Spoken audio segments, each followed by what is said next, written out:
Olá, eu sou o Raoni Kuzma. Eu sou Daniel Faulin. E eu sou a Cíntia Lee. E esse é mais um Deepcast, nosso bate-papo sobre design, inovação e percepção. E hoje, gente, a gente tá muito chique, falando de uns bagulho que a gente nunca falou e vai ser realmente incrível.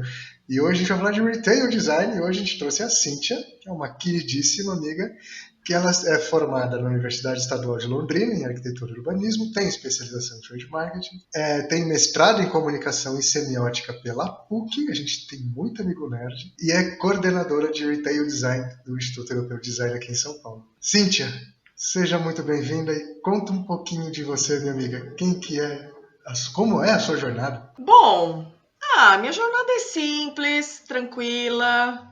Eu acho que como todo mundo, né, a gente procura trabalhar bacana, né, entregar o melhor e mais atualizado dentro da nossa área. Procura se relacionar bem com esses nossos amigos queridos e mais diversificados possíveis, né, Raoni, que a gente já falou um pouco sobre isso. E, bom, eu sou arquiteta, então tenho atuado já há um tempinho na área de projeto de loja e hoje ele se torna bastante retail design porque você pensa em muito mais estratégia, né? Não somente em projeto, não fica uma coisa somente limitada. Então é interessante que você comece a entender um pouco de business, né? Quem sou eu, mas eu percebi que você amplia um pouco mais esse conhecimento. E, obviamente, se você tem um cliente que é um pouco mais complexo, óbvio, eu tenho os meus parceiros amigos, que vai dependendo aí do segmento, a gente vai chamando para trabalhar junto. E, como diz um outro amigo meu, vira uma grande quadrilha. Fica ali a turminha da bagunça, tentando resolver uma bagunça maior ainda. E sai um caldo bem bom. E também, como você falou, né, tô na área acadêmica, que eu caí super por acaso e fiquei completamente apaixonada, sabe? E eu acho que a gente está num momento que essa coisa do professor também está mudando muito essa cara, né? Não é aquela coisa só você fala, mas os alunos têm participado e você vira um pouco de consultor, mediador, curador, né? Porque o pessoal também já vem com bastante base e eu acho que isso é muito rico. Eu aprendo muito, né? É muito complementar. Tenho percebido também, Raoni, que alguns briefings que eu tenho recebido de mercado não estão vindo também tão mais simples, né? Você percebe que tem uma base técnica aí. Outro dia um amigo de uma empresa de neurobranding, me falou de um jeito que eu olhei e falei, nossa, tem conceito teórico aí, né? Tem o problema do cliente, mas tem um conceito teórico. E eu achei incrível, eu achei ótimo. Então a gente está entrando, acho que, para um outro patamar aí de soluções que são interessantes. Claro que eu acho que não vai ser tudo isso, porque também eu tive um tempo aí que eu dei uma consultoria numa fábrica. Então eu ficava em chão da fábrica, junto com metalúrgico, marceneiro, falando de solda, de espessura de tubo, de perfil de tubo, de pintura eletrostática ou sei lá o quê. Então, assim, foi incrível para mim, né? Eu tinha um pouco de noção, mas foi excelente ter estado lá. Então, essa coisa de ter feito o projeto, ter ficado um pouco na restock, na parte comercial, na indústria, no acadêmico, me deu um 360 assim que eu jamais imaginei e jamais havia, inclusive, planejado. Então, eu acho que todas as situações, oportunidades e escolhas que a gente faz começam a formar você num profissional, se você souber aproveitar, bastante interessante, né? Como tantos que eu também tenho encontrado no mercado. Muito bom. Cíntia, seja muito bem-vinda. Para começar aqui com uma primeira pergunta, né? Você falou, assim, eu não sei se como que a pandemia ela interferiu no seu trabalho, né? Mas eu acredito que a partir do momento que as pessoas estão mais em casa, como que criou, né? Como que foi para você vivenciar, né? Ter essa parte do retail diante de um cenário tão complexo que a gente está vivendo hoje, né? Olha, Daniel, você realmente falou uma coisa que, claro, né? A pandemia afetou todas as áreas, o varejo, acho que foi uma coisa talvez mais prática e comum para a grande maioria das pessoas, né? É um setor que afetou todo mundo, desde a alimentação até outros bens de consumo. Foi um setor muito atingido. eu achei interessante que foi claro, uma grande peneirada tudo isso que aconteceu. Os bens de consumo, né, commodity, os básicos, que é comida, eles conseguiram, claro que venderam muito bem, mas também desenvolveram várias formas de conseguir chegar nesse consumidor que não ia mais no supermercado, né, que não frequentava esses pontos de venda. Então, surgiram essas entregas, deliveries, aplicativos, eu achei que ficou bem interessante, né? É uma mudança que todo mundo teve que forçosamente participar, né? Não teve escolha. Foi uma situação assim bem dramática. Eu tenho essa consultoria, eu tenho a parte acadêmica, então assim, eu tive várias procuras, mas assim, efetivamente, acho que eu trabalho num recorte do varejo. Primeiro que loja ninguém foi fazer nada, né? Ninguém. Então, a parte de projeto deu uma parada. Eu também trabalho muito com equipes dentro da loja, como treinamento, produto. Então, isso também ficou estancado. A gente até tentou conversar com algumas pessoas, até no sentido de, olha, você está precisando de alguma ajuda, né? Vamos tentar construir alguma solução.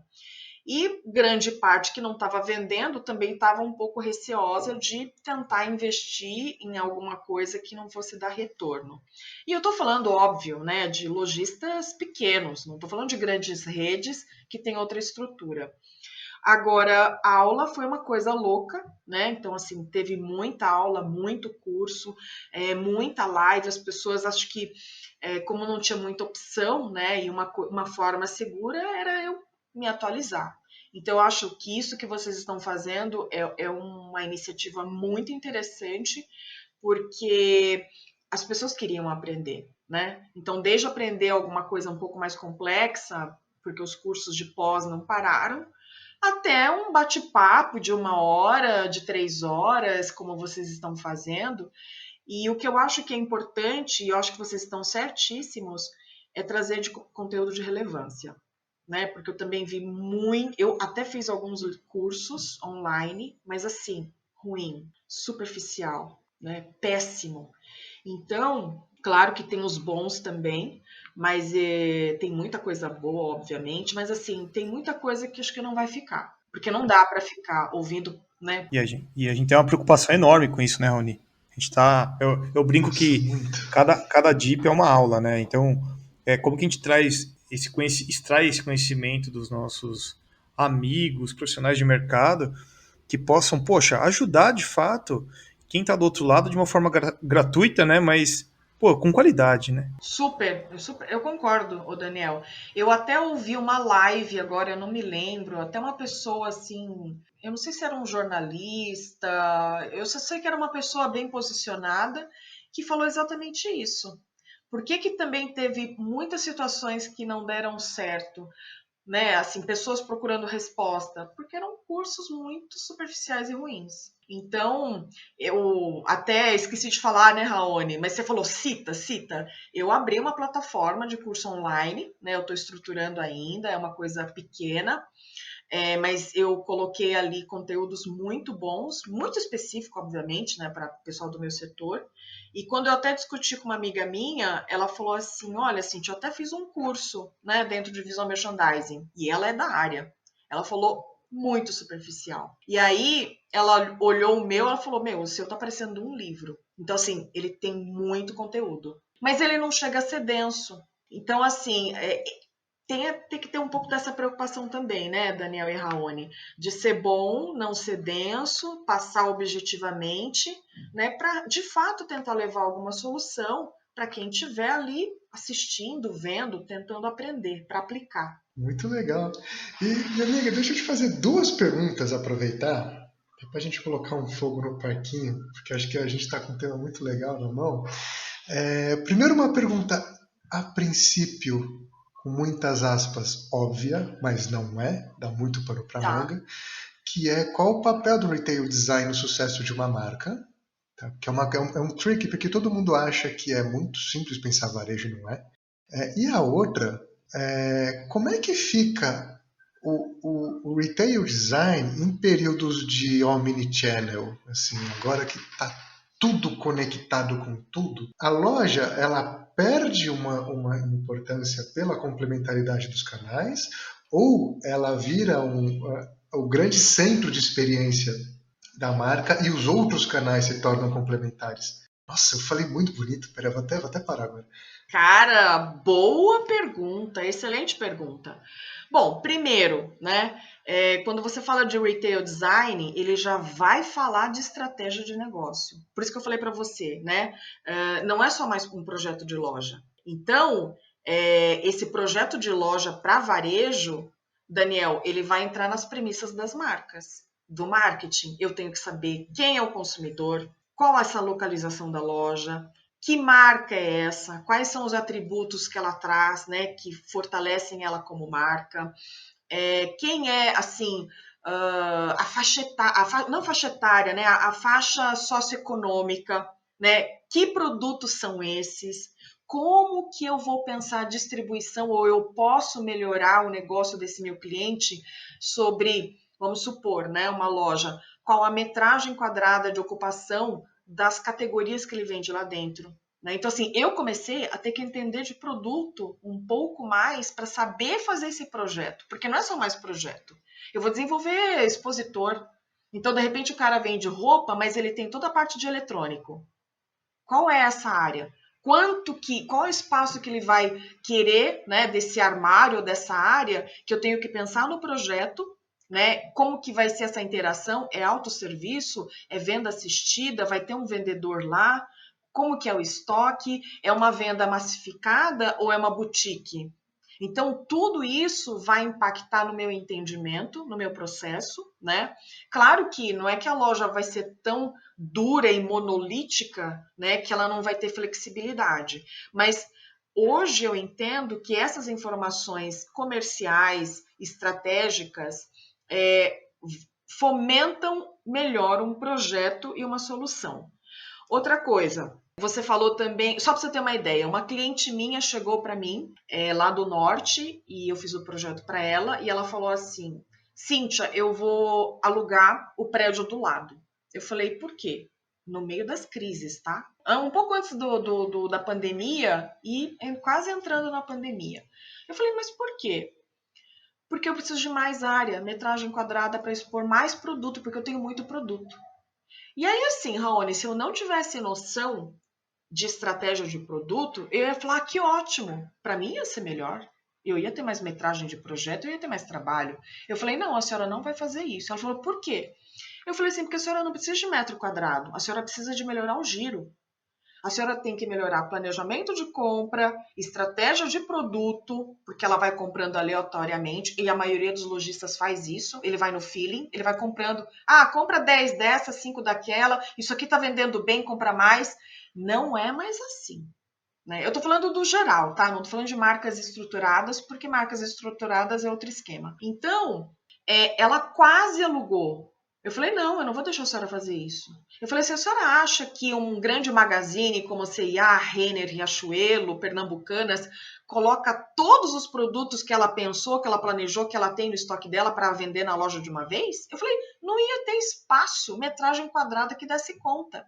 Eles têm um planejamento, tem giro, vendeu entra outro, vendeu outra outro, tem coleção, tem tema, tem uma setorização, eles sabem cada setor o quanto vende, o quanto eles precisam produzir e quando que entra, né? Daí ela, então tá bom. E aí a gente entrou na pandemia. Você já imaginou se essa mulher tivesse locado? Ela ia ter um prejuízo gigantesco, né? Então, se eu não tivesse noção de produto, eu ia falar, não, tudo bem, então loca. Eu ia falar o quê? Eu não ia ter argumento. E um pouco sobre a omnicanalidade. Tem tudo a ver. A loja é mais um ponto, é mais um canal. Então, o que é canal? É a minha loja física, é o meu quiosque, o meu e-commerce, é o meu aplicativo, é o WhatsApp que vende também. Então, assim, né? É a minha TV. Enfim, eu tenho vários canais. E hoje nós estamos já mais organizados. Vamos dizer que, né, a gente já tem esse sistema organizado, onde você tem essa troca de informação. Então, assim, o que eu vendi no meu e-commerce, eu tenho ali um controle que aí eu sei o quanto eu posso vender na minha loja, porque antigamente esse cruzamento de dados não existia. Então, o cara vendia, quando ia ver no centro de logística já não tinha mais, estava negativo, porque não tinha o cruzamento de dados. Então, hoje eu tenho isso, e a loja é mais um ponto importantíssimo, né? E eu acho legal porque a internet vem, a omnicanalidade vem e potencializa cada uma das características dos canais. Então, assim, é excelente a venda, né, pelo e-commerce e pela internet, porque eu asseguro, né, eu tenho uma compra segura, eu recebo na minha casa, eu tenho rapidez, agilidade, enfim, depende de onde você mora, demora mais, mas eu tenho a loja também, que ela reforça a imagem, né? Ela vai me trazer outros níveis de experiência. E eu acabei de ouvir hoje um amigo, né, falando dentro da área que várias lojas, que algumas marcas que tinham forte o e-commerce, fecharam as lojas físicas em alguns pontos. O que aconteceu? As pessoas começaram a perder a referência e deixaram de comprar e impactou no resultado do e-commerce. Então, eu tenho que pensar muito bem. Não é que eu não posso mais fechar a loja, né? Claro que é uma matemática, você não está vendendo, ou, né? Ou eu tenho que fazer o meu cálculo, porque assim, o que ele explicou? Que muitas vezes, em alguns pontos onde você tem uma comunidade e aquela loja é representativa, pode ser que ela não venda e não tenha a rentabilidade que ela deveria ter. Mas ela é força para continuar a manter o e-commerce. Se ela fecha, atinge o e-commerce. Se ela não fecha, às vezes o e-commerce, pelo lucro, ele consegue, né, pagar a sustentação desse ponto físico, mesmo que o ponto físico localmente não tenha rentabilidade. Então ele falou assim que é uma coisa muito complexa que eu tenho que agora analisar. Se eu fecho, porque às vezes a pessoa fala, não, vamos fechar porque eu elimino vários custos, equipe, aluguel, metragem, loja, manutenção, custo fixo, e vamos ficar só com e-commerce. E aí ele começa a ir mal no e-commerce e não sabe por quê. Uma coisa que, assim, que eu acho que vai ao encontro do que você falou, Cíntia, eu não sei como ficou pós-pandemia, tá? Mas antigamente, eu acho que foi uns 2 anos atrás, não, 3 anos atrás, eu vi uma matéria da Peugeot, do grupo da Peugeot, que é um Tá, grupo enorme, né? tá, Que eles falavam exatamente isso. Não ia existir mais concessionárias, tá. a compra seria totalmente virtual, porém, com o novo plano da CEO lá do grupo, era trazer os carros para onde as pessoas estão. Então hoje a gente já vê, né? Você vai no shopping, já tem lá uma Mercedes, tem uma BMW, enfim, tem esses carros expostos, mas a ideia era show, e já tem isso, né? Mas shows, espaço público, praças, parques, e o carro vai estar onde você de fato convive no dia a dia, né? Porque é exatamente isso, senão você perde a referência. Se for tudo digital, Sim, você não sabe comparar se aquele carro é melhor ou pior que o outro. Será que o acabamento é tão bom assim?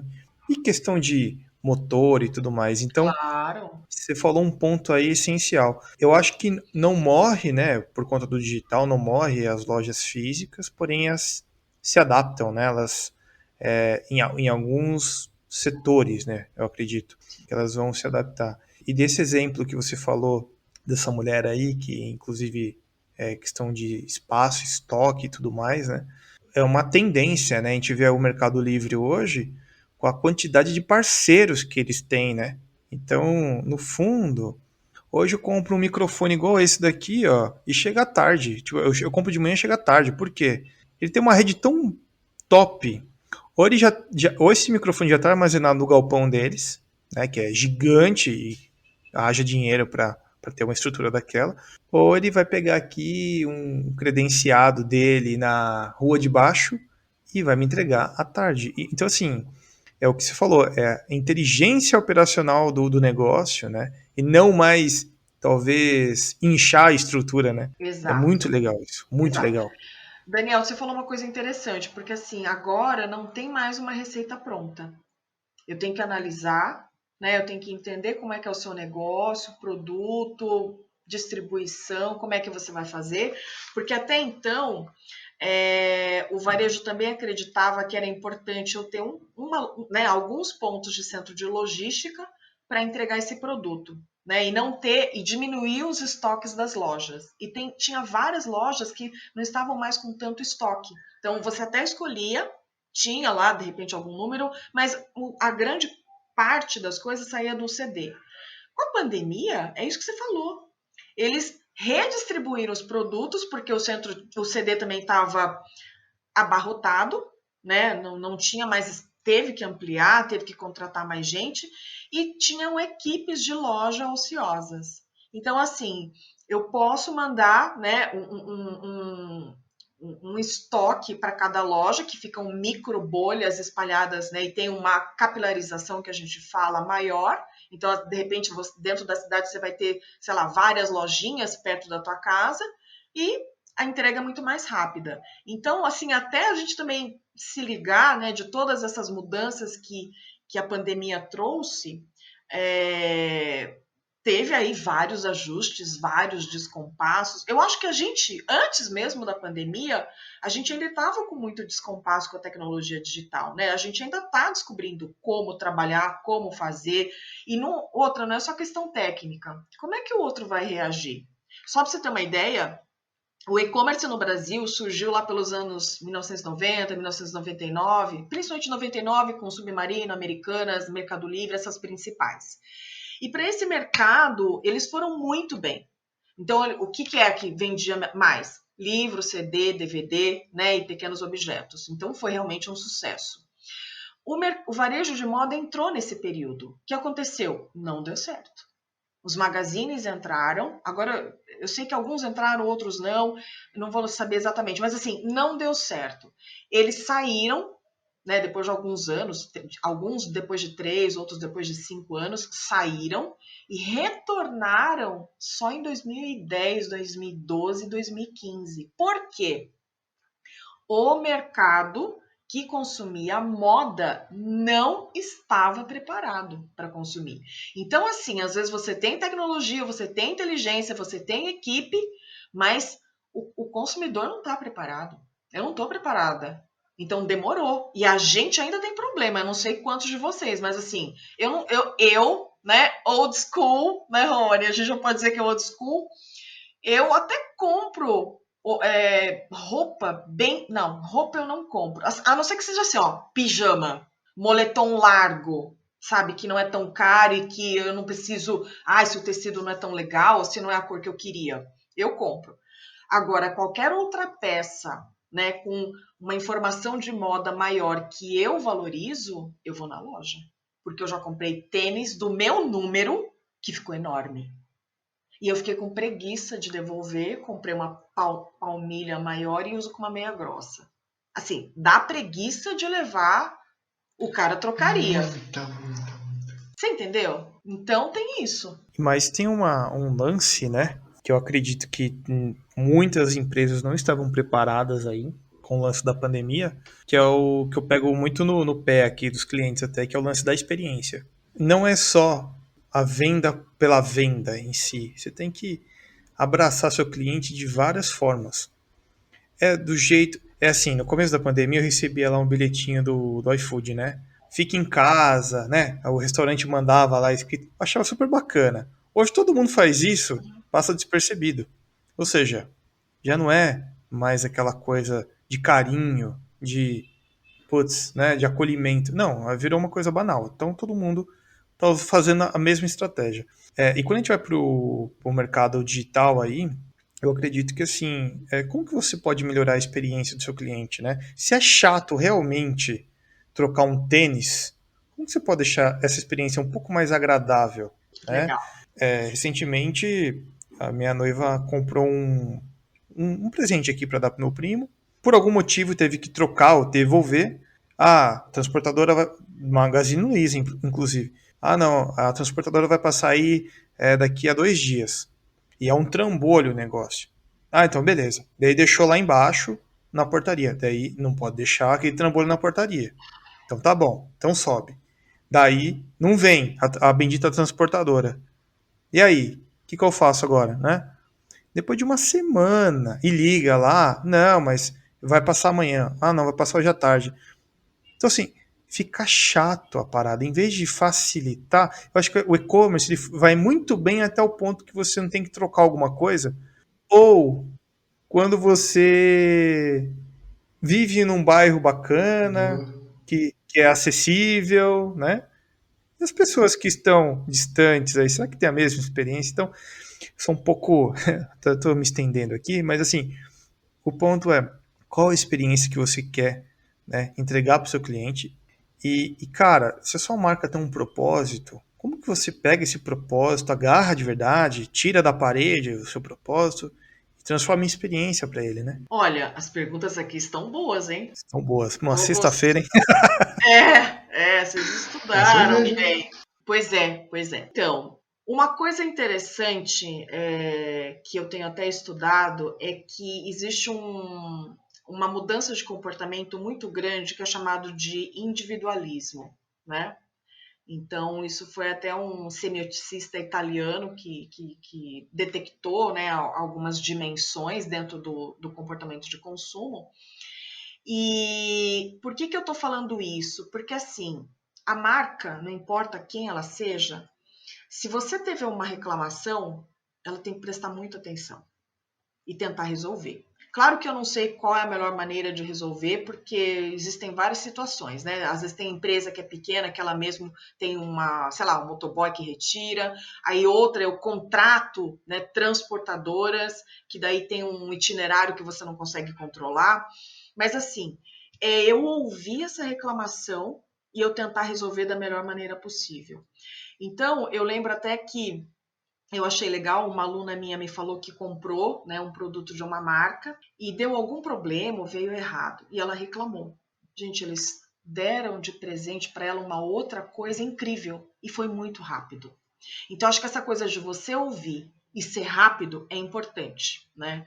Olhando por outro lado, meninos, eu não sei o quanto vocês conhecem, talvez conheçam por negócio, né? Mas a Amaro, sabe a Amaro? Que é uma marca de roupa que começou e-commerce e depois abriu o Guide Shop, né? Que era um showroom. Você ia, olhava os produtos, experimentava, não tinha estoque e depois você finalizava a compra no seu celular ou no computador lá da lojinha e recebia. Em São Paulo você recebia no mesmo dia, acho que até 2 horas da tarde, 3 horas da tarde. E aí você recebe, aí depende de onde você mora, tem os timings. O que eles fizeram que eu achei muito interessante? Qual era o grande problema? As pessoas compravam, experimentavam a roupa nessa Guide Shop, que parece uma loja, e não saía com nada matérico, né? Nenhuma sacola, nenhum produto, nem nada. E a gente está acostumada. Eu paguei, eu quero levar. Isso é desde primórdios, né? Eu tenho, antes da moeda era escambo. Olha, eu trouxe aqui um cabrito. O que você vai me... O que você tem em troca que é o mesmo valor? Ah, eu tenho, sei lá, quantos quilos de trigo, sei lá. Eles chegavam lá num consenso. Então, essa coisa do eu te dar e eu receber, claro que é uma das relações comerciais, não é a única, é muito importante, né? E aí, o que eu achei interessantíssimo? No final do ano passado, eu dei um giro, né, na hora que o comércio começou a abrir, até para ver os cases novos, e eu estava até com uma cliente, a gente passou na Amaro da Oscar Freire. E aí a gente estava olhando umas coisas e a menina falou, olha, agora vocês podem comprar e já levar. Se tiver o produto aqui, se tiver o seu tamanho, você já pode levar, que tem. A gente tem agora um mini estoque. Eu falei, nossa, que interessante. Pensei eu comigo, gente, é o comportamento de consumo normal, né? Eu quero ir na loja, eu quero comprar e levar. Ela disse que, como a loja do Oscar Freire recebia muito turista, os turistas queriam levar na hora. E faz sentido. Vamos supor que eu moro no Maranhão. Estou passando o final de semana em São Paulo. Vou ter um aniversário na terça-feira. Se eu comprar no sábado, vai chegar depois de 20 dias a roupa. Não, mas eu quero usar terça. Então, eu achei muito bacana isso que eles fizeram. Todas as lojas, todas as unidades, todas as guide shops estão nesse posicionamento. E aí você vê que o varejo ele é muito forte no comportamento desse consumidor. Então, se tornou novamente uma loja. Claro que a proposta é legal, a inicial, mas a outra é o meu desejo, é a minha experiência. Então é isso, né, Daniel? É eu entender o que ele quer, né, o meu cliente quer, e levar uma resposta. Gente, isso é muito legal. E Cintia, Deixa eu te fazer uma pergunta que eu acho que criativo, enfim, criativo e professor tem um karma, um demônio que anda junto, que é os case gringo, né? Então aparece, sai uma coisa lá na Europa ou no Japão, não, isso é fantástico, isso tem que estar aqui. E aí eu queria te perguntar o seguinte, porque eu lembro que uns 2 anos atrás, 1 ano e meio, veio um case fantástico da Amazon, né? Que era aquela Amazon Store, que Tá? você podia entrar e não tinha ninguém te atendendo, você passa o cartão, uma coisa. Ah, Ah, Amazon isso, Amazon Go, Go, tá. Amazon. né? E eu queria te perguntar o seguinte, assim, como é que a gente está em relação à maturidade de estratégia para pensar um negócio desse aqui no Brasil? Como é que a gente tem tecnologia para isso e a gente tem consumidor apto para literalmente não pagar no caixa? Você conhece o case Zite? Esse supermercado igual o Amazon Go, que você entra, não tem ninguém, você compra, sai e paga, já existe, meu Que caro. maravilha! Agora, assim, eu não sei quanto tempo, já pelo menos, acho que eu não sei quando que fundaram, mas acho que pelo menos já tem há uns 3 anos, mais ou menos, porque eu já tenho usado de case em aulas. A Zite é um supermercado, né, que foram uns meninos da área, acho que de tecnologia, desculpa, eu não sei agora direito, de Vitória, que criaram esse sistema. E abriram uma unidade quer dizer, uma não, né? Já tem mais de uma. E a primeira que eu fui visitar era na Clodomiro Amazonas, acho que ainda está lá, no Itaim Bibi. É uma lojinha. Então, assim, é um supermercado pequeno que você tem que baixar o aplicativo antes, né? Você se cadastra, coloca lá todos os dados. E aí eu fiz isso, então fui no local. Então você tem que fazer uma leitura do QR Code. Seu celular faz a leitura do QR Code, abre uma porta, depois abre uma segunda porta, e aí você entra dentro do supermercado. É bem pequenininho, tipo uma conveniência. E aí lá você tem bebida, comida, um supermercadinho pequeno. Você pega, você faz a leitura do QR Code, né? Antes de sair, de novo, você faz a leitura do QR Code e daí ele debita do teu cartão de crédito. Não tem ninguém. E aí eu fiquei pensando, até discutir com amigas e alunos para checar se eu era old school, porque assim, eu não gostei de entrar num lugar vazio. E vou ser bem, assim, até com olhar de consumidora, né? Não querendo falar mal da marca, a proposta é bacana, mas como consumidora, não ter ninguém, não precisa me atender, mas não ter ninguém me deu uma sensação horrível. Não sei se foi o dia, mas não tinha música, então tinha um silêncio. Por eu saber que eu estava sozinha, e também não tinha ninguém, era um sábado, meio-dia. A rua estava lotada e eu estava sozinha lá dentro. Então, assim, tem essa coisa da cultura, eu me acostumar para entrar, né? Então, eu estava lá sozinha dentro do supermercado, sabia que tinha câmera, eu me senti vigiada, não gostei. Sabe aquela sensação de tipo, eu não vou roubar, eu não vou fazer nada, mas a sensação de que estão me vigiando porque eu posso roubar foi muito forte. Então, assim, isso é coisa que não dá para você prever, né? Não dá para você saber. Você tem que fazer pesquisa. Então, assim, eu me senti vigiada, peguei, olhei lá, fiquei um pouco irritada porque me deu trabalho, né? Tive que entrar, tem muito atrito. Tem o aplicativo, tem as portas, QR Code, entrei lá, não tinha som, não tinha. Aí, para mim é como se eu não reconhecesse como um ambiente normal de supermercado. E aí, na hora que eu entrei, eu falei, nossa, eu tive esse trabalho todo para ter nada contra, mas produtos comuns de supermercado. Eu falei, mas tem uma farmácia aqui do lado que tem a mesma água e o mesmo refrigerante e o mesmo salgadinho. Eu não ia ter todo esse trabalho. O que eu acho? Tinha uma parcela de produtos diferentes, então lá eu peguei produto diferente, comprei um suco importado de sabor sei lá o quê, um salgadinho não sei o quê, para justificar, sabe, uma certa indulgência. Fui até lá, tive esse trabalho, então eu vou comprar no mínimo alguma coisa diferente. Não vou comprar esse refrigerante comum. Então, por todo esse trabalho e todos esses atritos, eu acho que a recompensa deveria ser não é que tem que ser produto caro, mas produto diferente. Nossa, que bolacha é essa? Que suco é esse? Nossa, o que é isso? Olha, um macarrão diferente, sabe? Por exemplo, eu entro no Hirota, eu acho que lá tem muito mais variedade de coisas diferentes que eu fico, meu Deus, olha que legal. Então, eu acho que tem que ajustar a mix, tem que ter música, não sei se eu fui no dia errado, tem que ter uma pessoa, nem que seja para fazer reposição, limpando alguma coisa, tinha que ter uma pessoa para eu me identificar. Então, assim, e ainda não cobraram os produtos. E aí, assim, eu como pesquisadora, eu poderia falar assim, bom, o cara não cobrou, tudo bem, não vou pagar. Não foi erro meu, né? Eu fiz tudo. E o QR Code ainda dá saída, porque se você não fizer a leitura do QR Code com os produtos pagos, acho que você também não sai. Sei lá. Só sei que eu peguei 3 itens, cadastrou um, mas eu escrevi, falei, bom, deixa eu ver a experiência do consumidor, né? Essa coisa do customer experience. Escrevi e falei, olha, aconteceu isso, isso e isso, né? Eu comprei 3 produtos, foi debitado só um. E tudo bem. A menina falou, então desculpa, a gente vai, então... Aí eles me cobraram, né? Até para ver o que está acontecendo no sistema. Tá certo, eu fui lá, comprei, tá certo eles me cobrarem. Mas eu não cobraria, sabe? Eu não cobraria, porque o erro foi deles. Né? Então, aí a gente tem que começar a entender, nós como empreendedores e tal, qual que é o papel da marca, né? Como que essa marca ela navega aí diante de um público que muda constantemente. Eu acho que a gente tem gostos e perfis distintos a todo momento. Então, no mínimo, as pessoas estão com a expectativa lá no alto quando vem uma nova marca, né? Para que a gente interaja com ela.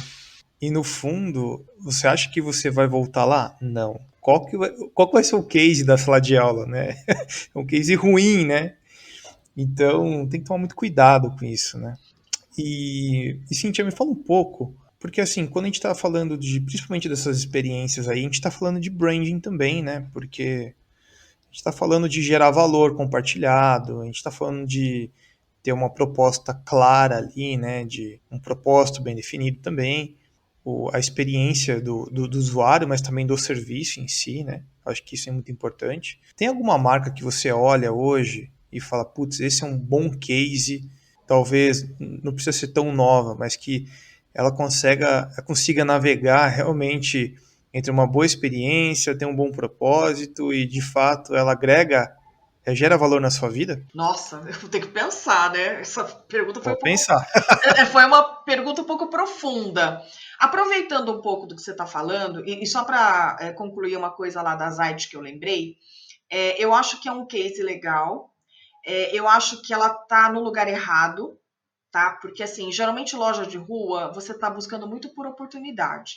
Se é oportunidade, a porta tem que estar aberta. Eu não posso ter nenhum bloqueio. Então, de repente, se esse supermercado ficasse num shopping ou, de repente, numa área corporativa que você tem ali, acho que talvez ou numa Paulista, até pelo perfil do usuário, que é mais jovem, está conectado, está trabalhando, e não num bairro familiar tradicional, né? Então, eu acho que essa coisa de ter tantos bloqueios, tantas portas para você entrar, tem que ser talvez em outro local, realmente num shopping, né? Ou em outro, mas não ali. Ali é uma loja de comércio. É tudo, é a porta aberta, é oportunidade. Eu tenho que entrar, eu não posso ter bloqueio. Sobre essa sua pergunta de branding, né?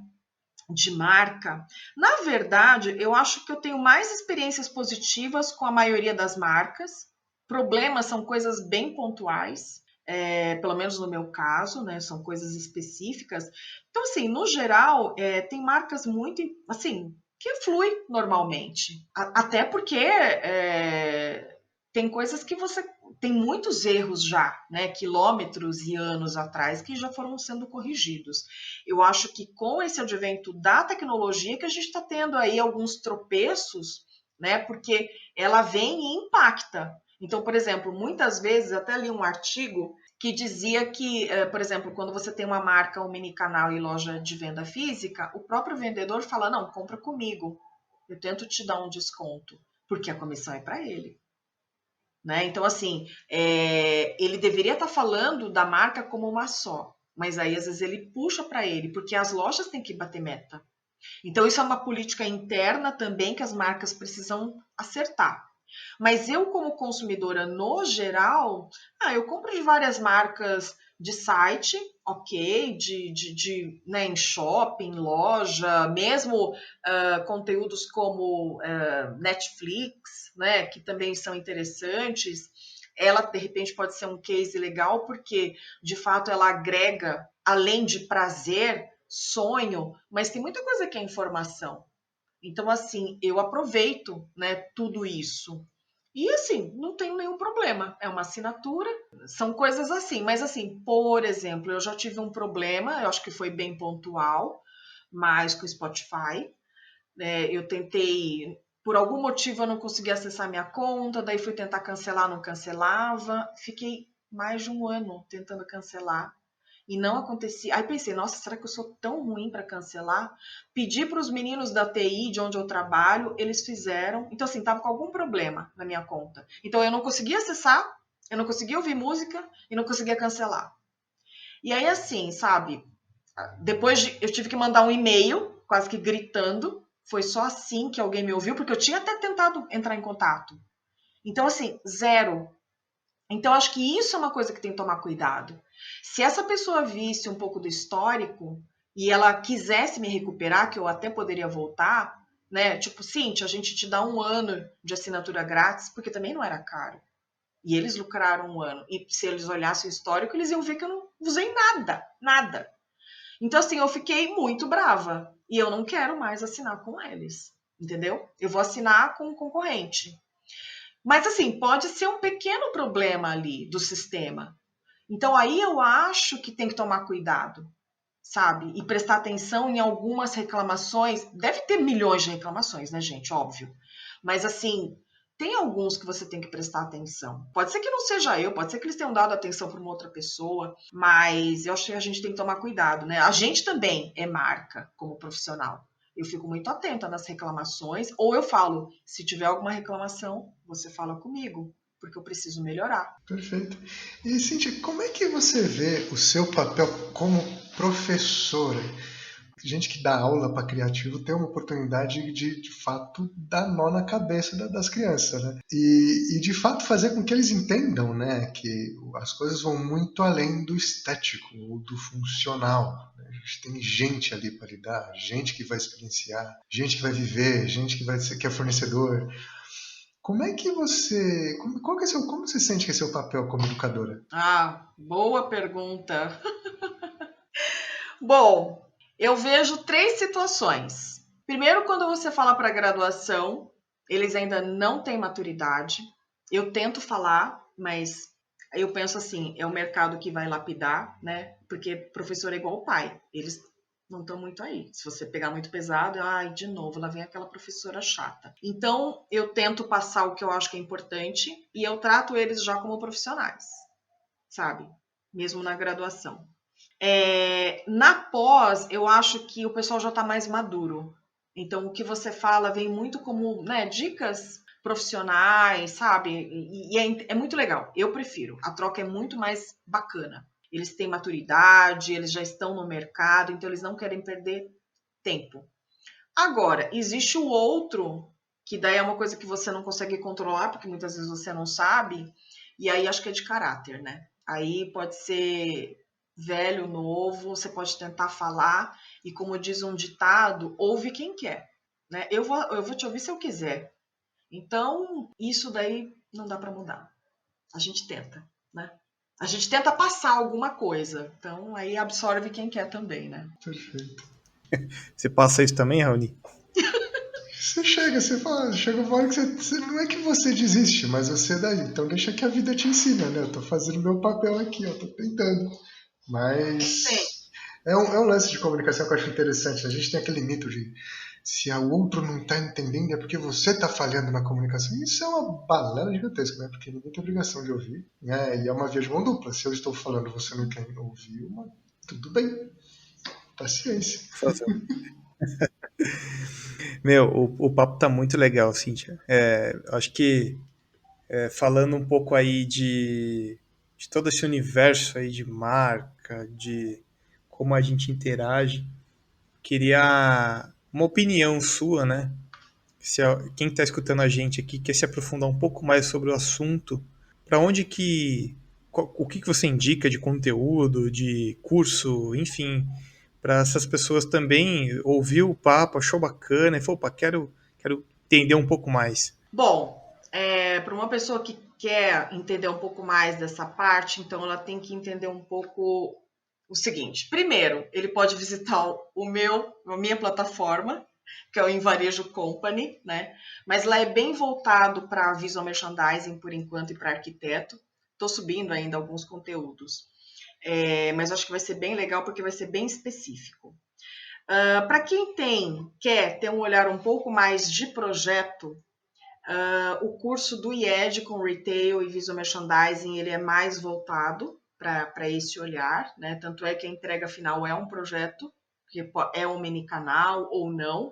Nas aulas que eu dou na SPM, eu estou na parte de ciências do consumo, então é mais para o lado da semiótica, que é muito interessante para quem está em branding, porque é um curso focado nisso, e na minha disciplina eu falo muito sobre essa ressemantização que eu falei para você. Como que as marcas, periodicamente, elas têm que construir um novo sentido. Porque tem produto hoje que não faz mais sentido existir. E tem outros que ainda permanecem, e permanecem importantes para nós, né? No sentido não só técnico, mas simbólico. Tem uma representação e tem uma funcionalidade. Na FAAP, ele está mais para o veio da moda. Então, assim, a gente tem aí pelo menos três perfis, né, de profissional que pode optar. A minha fala, obviamente, que eu ajusto, mas aí você tem os componentes de outros professores e outras disciplinas, né, que daí vão trazer esse olhar mais focado. E o que é interessante? Olha que bacana que você falou bastante em marca, né, Daniel? Teve uma uma fala que uma das marcas de luxo chamada Bottega Veneta, acho que é isso. Desculpa, eu estava dando aula ontem, até falei, que ela disse que ia sair das redes sociais. Mas é uma marca posicionada, poderosa, né? Ela tem já bastante sedimentação, consolidação em termos de marca, de posicionamento, de cliente. E outra, ela não precisa ter rede social. Por outro lado, olha que interessantíssimo eu entender o espírito do tempo, eu, como marca, me reposicionar, né? E tá com a cabeça aberta, open mind. A Moschino, que é uma outra marca de moda famosa, e a Louis Vuitton fizeram parceria com a área de game. Então, a Moschino fez uma parceria com a The Sims na parte de decoração. Então, assim, quando você cria um avatar, você cria o avatar com os produtos dessa marca de moda. E é geralmente para decoração, então deve ser um público muito feminino, né, para dentro dessa proposta. Não estou falando que seja todo. E sabe qual é a base de usuário de game desse jogo The Sims? 2,7 bilhões de jogadores no mundo inteiro. Agora você fala para mim, você acha que eu preciso só de rede social? Outra, Louis Vuitton fez parceria com a LoL, League of Legends, né? Que também deve ter por volta desse número, dessa ordem de grandeza. Então, você já imaginou se eu atrelar o perfil do meu produto, né, dentro desse universo, que é uma nova força cultural e comunicacional? Olha que legal! Eu criar avatares, e às vezes a própria marca cria, né, sei lá, alguma vestimenta que tenha a ver com o jogo também, com uma assinatura, sei lá, Louis Vuitton ou qualquer outra. Então, vocês estão entendendo? A marca, ela precisa estar aberta para se reposicionar. Uma outra coisa interessante também é que essas marcas são centenárias, elas têm mais de 100 anos. Se elas não forem flexíveis, dinâmicas, com mindset, com a mente aberta, elas já tinham morrido, como várias marcas já morreram, né? Várias marcas muito mais novas, até da nossa época, já morreram e não estão aqui. E essa marca, que é de 1800 e tralalá, 1900, está firme e forte. Então, elas são vanguarda. Estão fazendo parceria com Beyoncé, com Supreme, com Fila, né? Com marca que às vezes você não imagina. E aí você fala, nossa, que estranho. E aí, quando você vai ver, é muito legal. Então, ela está se rejuvenescendo, ela está se ressignificando. E a marca precisa fazer isso, porque agora, para morrer, é bem fácil, vocês sabem, né? Total. Só pegando o gancho aí, falando de carro de novo, né, Raul? Lembra que a gente fez um Jeep com o Paulo Lima, não foi? Quem que foi? Quem que foi no estúdio Luiz lá? Paulo. Da Luiz Jaguar, Paulo. da Jaguar. Exato. Jaguar, Jaguar. Ele fez toda uma campanha de transmídia para Jaguar. E aí o mais incrível é que realmente é assim, quem joga videogame, né? Eles fizeram uma plataforma de marca incrível, né, Raoni? Toda a parte de comunicação, storytelling, enfim, vídeos. Eles fizeram uma campanha demais. Mas também teve a parte de game. Para quem joga em determinados jogos, eu não lembro qual que era, né? O Jaguar não tinha uma velocidade incrível. E até nisso tem que pensar, porque a partir do momento que você coloca uma velocidade incrível, todo mundo quer o Jaguar, porque está correndo muito mais. Então, ele falou também, pô, fizemos uma playlist muito focada no público que a gente queria atingir com o Jaguar Playlist. E começou lá na Alpha FM, sei lá, baixa a playlist e escuta aí no seu carro. Ou seja, tudo criava uma experiência muito top para a marca. E o mais incrível de tudo é que o Jaguar, né, ele queria trazer, né, um lance de mistério, né, para quem estava ouvindo, porque todo mundo acha que é o cara do Jaguar, né? Mas por que não pode ser a mina do Jaguar, né? Então eles estavam trazendo um carro bacana que teria totalmente um match aí com o público e tudo mais. Então, assim, pô, por que esse carro dessa categoria existente não pode ser, a gente não pode explorar o público feminino? E aí toda essa história no final não é o cara do Jaguar, é a mina do Jaguar, e que, meu, né, dá um banho, assim, de storytelling em toda Nossa, você essa... já imaginou? É muito legal, cara. Porque você está trabalhando com sonho, com imaginário, né? Quem, Perfeito. quem não sonha? Você acha que mulher também não sonha em dirigir um carro desses? É Claro. óbvio! É óbvio que sim. Eu fico, às vezes, sonhando, Daniel. Eu falo, gente, eu queria um dia dirigir um caminhão, até caminhão possante, sabe? Porque deve ser incrível. Não sei se vou saber fazer manobra, mas ir pra frente eu tenho certeza que eu consigo, Com entendeu? certeza. Pô, deve ser Curva, não difícil pra sei. caramba. Tem que ser pelo menos umas 4 pistas, entendeu? Mas assim, mas você já imaginou um jogo desse que você consegue simular tudo? Ah, mas É olha, muito legal. Então, assim, às vezes a gente fica nesse mundo, nessa bolha de mídias sociais, e a gente não vê tantos recursos aí que vai ajudar a marca a se posicionar de uma forma, putz, muito mais incrível, com uma entrega muito melhor, né? Eu acho que fantástico isso. eu acho que a grande dica é a gente ouvir, saber ouvir esse nosso consumidor. Sabe, porque tem coisa que é sentimento. O cara não vai falar. Então tem que ter toda uma estrutura, desde olhar, observar e, né, ver as reações corporais, até fazer aquelas milhões de perguntas, né, fazer aquelas salas fechadas, focus group, porque tem muita preciosidade ali que às vezes é simples, é barato. Muito legal. Muito bom. Nossa, tá bem legal o papo Incrível. aqui. E Cintia, a gente já está indo aqui para o final, mas é uma pena porque está realmente muito legal. Uma pergunta que a gente sempre faz, tipo meio que no divã, assim, que tipo de legado você quer deixar para o mundo? Nossa! Raoni, que Essa reação é pergunta, incrível. cara! A gente está conversando num nível e você subiu assim 50 andares lá para cima. Tem um cunho filosófico, né? O papo de vocês. Eu só acho que vocês tinham que ter Sempre, preparado a gente para umas muitíssimo. perguntas mais profundas. Bom, na verdade, né? Eu acho que daí é legal trazer o veio professora, que acho que é mais importante do que somente profissional, né? Mas esse amor que eu tenho por ensinar é sempre para tentar trazer novas possibilidades de uma pessoa ficar inspirada, sabe? Não só ir lá para aprender um tema novo, mas eu não sei se porque eu trabalho com visual merchandising, que é a questão sensorial, as minhas aulas eu procuro talvez porque eu também fico completamente apaixonada pela minha área, é levar uma aula inspiracional, né? No sentido de conteúdo, de você gostar disso por paixão, porque vai ter momentos que vai ser difícil, então você vai ter que resgatar esse seu amor, essa sua essência, né?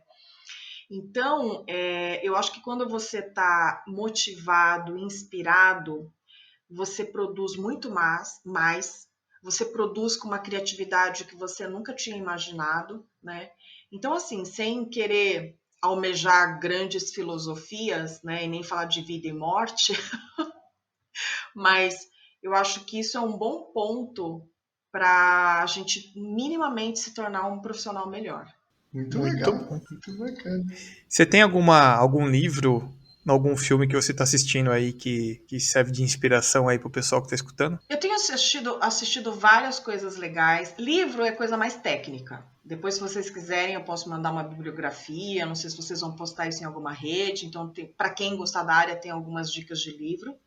Agora, filme, tenho visto vários. Não vou falar dos violentos ou dos dramáticos. Mas, assim, aquele do Gambito da Rainha é bem legal, né? Porque você vê a menina ali. Exatamente, talvez no dela é mais obsessão, mas ela vai a fundo naquilo que ela gosta, né? Você vê ela estudando, lendo, competindo e tudo. Acho que ali é um pouco exagerado, né? Porque a vida dela é só isso, mas mostra, né? Esse lado que a gente pode sempre estar vencendo. Né? Então, prática, estudo, então ela está com o livro, depois ela vai jogar. Então, eu acho que, só reforçando essa fala que já está antiga do lifelong learning, mas eu pelo menos, né? Acho que vocês também, senão vocês não estariam aqui, com esse tema, né? E nem com essa proposta de levar conteúdo, mas aprender coisas novas me inspiram, amplio os meus horizontes e, claro, eu estudo outras coisas, né? Não só a minha área, que a minha área eu já sou apaixonada, né? Ela já me inspira por si, mas alguns outros assuntos, porque eu acho que são motivações que elas não acabam, né?